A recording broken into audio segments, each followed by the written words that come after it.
BSNL best হ্যায় মেরে লিয়ে, ঠিক এরকমই টিভিতে একটা অ্যাড আসতো। BSNL বেস্ট হ্যায় মেরে লিয়ে। BSNL হলো এমন একটি কোম্পানি যা 2000 থেকে 2009 সাল পর্যন্ত প্রচুর কাস্টমার ছিল এবং তারপর আস্তে আস্তে সব শেষ হয়ে যায়। তো এখন প্রশ্ন হচ্ছে যে বর্তমানে BSNL এর অবস্থা এরকম কেন?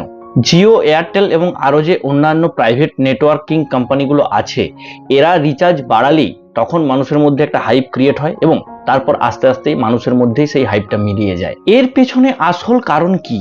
আদেও কি BSNL বাউন্স ব্যাক করবে তার সস্তার প্ল্যান নিয়ে মানুষের মধ্যে, নাকি পুরোটাই ফেক হাইপ?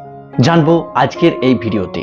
নমস্কার বন্ধুগণ, আমি শেখর, আপনারা দেখছেন শেখু ভাই। চলুন আজকের ভিডিওটি শুরু করা যাক।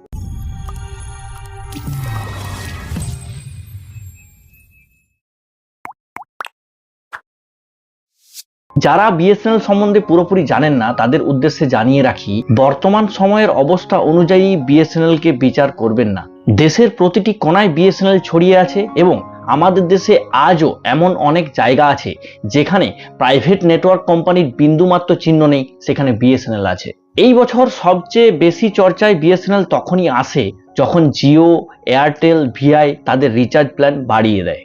রিচার্জ প্ল্যান বেড়ে যাওয়ার সাথে সাথে বহু মানুষ রাগে অভিমানে BSNL এ জয়েন করে। এদের মধ্যে আমিও একজন ছিলাম যে BSNL এর সিম কিনে BSNL এ জয়েন করেছিলাম, যদিও সেই সিমটা আজও পড়েই আছে। তো যাই হোক, এখনো কিছু মানুষ এটা ভাবেন যে BSNL আবার স্ট্রংলি কামব্যাক করবে, আবার কিছু মানুষ এটা ভাবছেন যে BSNL এর স্ট্রংলি কামব্যাক করা পসিবল না। তার কারণ হিসাবে অনেকেই দায়ী করেন জিও, এয়ারটেল, VI এর মতো প্রাইভেট কোম্পানিগুলোকে। তো চলুন জেনে নিই BSNL এর বরবাদ হওয়ার আসল কারণ, যেখানে আছে কিছু নেতার চুরির গল্প, বড় বড় ঘোটালার গল্প। আমার কাছে একটি গ্রাফ আছে, এই গ্রাফটি ভালো করে লক্ষ্য করলে আপনি দেখতে পাবেন দুটো কথা এখানে লেখা আছে। এক, রেভিনিউ ভার্সেস এক্সপেন্সেস।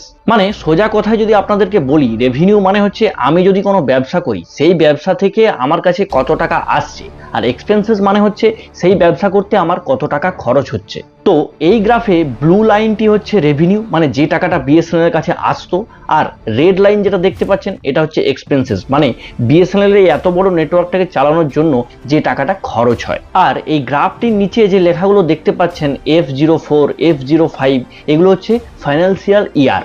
তো এখানে শুরুতে আপনি দেখতে পাবেন 2004 সাল থেকে ব্লু লাইনটি ছিল উপরের দিকে এবং রেড লাইনটি ছিল নিচের দিকে, অর্থাৎ কোম্পানি প্রফিটে রান করছিল। এবার আপনি 2009 সাল থেকে যদি এটা লক্ষ্য করেন, দেখবেন BSNL এর যেটা রেভিনিউ হার সেটা নিচের দিকে নামতেই গেছে এবং এক্সপেন্সেস বাড়তেই গেছে।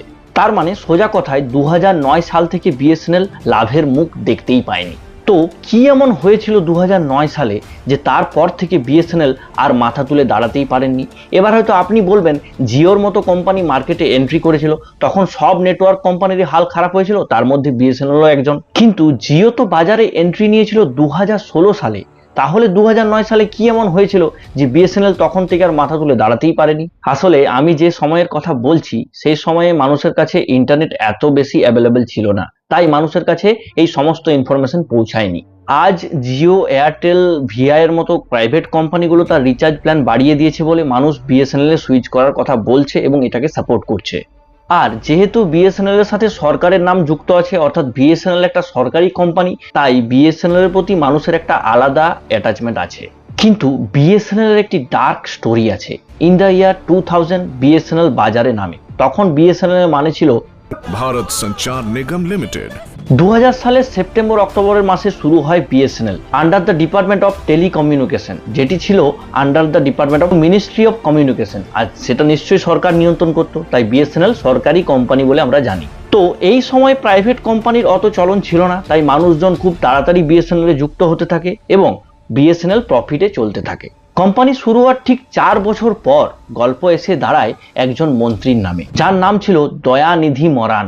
এই সময় BSNL যার কন্ট্রোলে ছিল, ইনি আসল ঘোটালাটি করেছিলেন। তো ইনি কি করেছিলেন? ইনি BSNL এর হাই স্পিড লাইন 323 কে এমন একটা জায়গায় সেট আপ করেছিলেন যেখান থেকে তিনি তার ভাইকে এটা সুবিধা দিতেন। সেই সময় একটা টিভি চ্যানেল খুব পপুলার ছিল যার নাম ছিল সান টিভি, যার ওনার ছিলেন করুণানিধি মরান, আর যিনি ছিলেন দয়ানিধি মরানের ভাই। আর আপনি জানলে অবাক হবেন, যে লাইনের কথা আমি বললাম, যে হাই স্পিড লাইনের আমি কথা বললাম, এটা কোথায় সেট আপ ছিল জানেন? এই মন্ত্রীর বাড়িতে।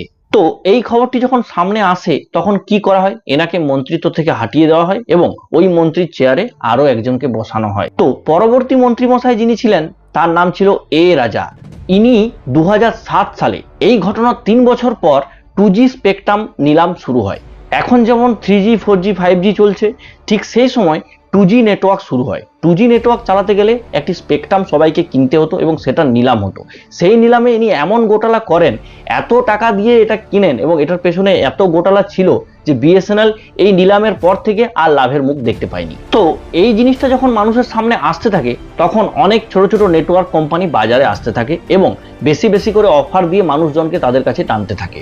ব্যাস এই সময়ের পর থেকেই বিএসএনএল আর মাথা তুলে দাঁড়াতে পারেনি, কারণ মানুষজন বিএসএনএল এর থেকে অন্য জায়গায় শিফট অলরেডি সেই সময় হয়ে গেছিল এবং সময়ের বিচারে বিএসএনএল তার নেটওয়ার্ককে ডেভেলপও করতে পারেনি এবং 4G পর্যন্ত আজও সব জায়গায় বিএসএনএল অ্যাভেলেবেল নেই। তারপর আসে 2016 সাল, সেখানে এন্ট্রি নেয় মার্কেটে জিও। তারপর তো আমরা সবাই জানি যে মার্কেটের অবস্থা কি হয়েছিল।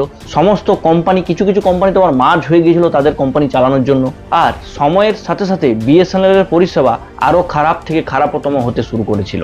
কল ড্রপ হওয়া, ওটিপি না আসা, ব্যাড কাস্টমার সার্ভিস, এই সমস্ত কিছু বিএসএনএল কে আস্তে আস্তে মানুষের থেকে দূরে সরিয়ে দিয়েছে।